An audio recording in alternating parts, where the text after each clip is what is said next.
of the things that your film touches on so much is how much soul food is a part of tradition. Mm-hmm. And at these screenings, the people who are telling you they've changed, how do they respond to changing their tradition as well as their lifestyle choices to become healthier? Well, I mean, some people express little disappointment in how their family members react or respond to certain changes that they've made.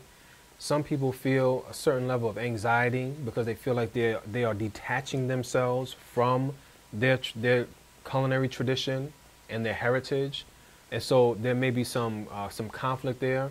But a lot of people feel like they want their families to jump on board, to follow their lead, to make changes as well.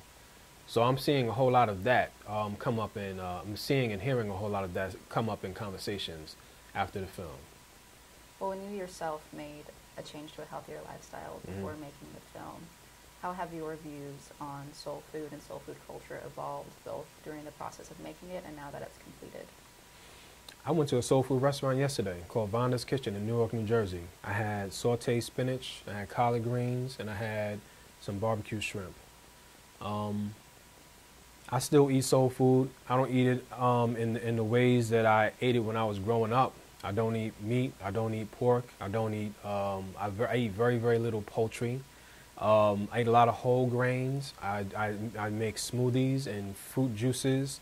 I eat a lot of salads, green salads, kale salads. Kale is a huge part of the soul food tradition. I don't overcook my collard greens. I don't cook my collard greens with fatty meats the way that I ate them when I was growing up. So I've made a lot of changes myself, but a lot of the foods that I eat I would consider to be soul food. I just eat it in a very healthy way. Kale, collard greens, black-eyed peas, black kidney beans, brown rice. Those are the things that I grew up eating. I just kind of changed the way I prepare them. So moving on to more questions about the film itself, how do you envision the film's life beyond TV broadcast? And are there any multi or transmedia projects in the works for Soul Food Junkies?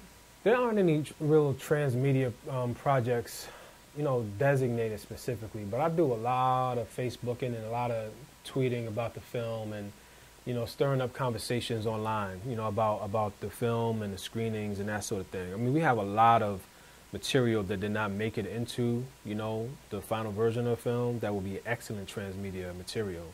I just need the money to pay an editor to comb through a lot of that footage and to, upload it onto a site and get people to continue the conversation. But as you know, that costs money. It takes time to do that. Right now, I'm focused on showing the film all over the country. We have a rebroadcast of the film that's coming up in May, on May 20th. So, I want to create awareness about that film.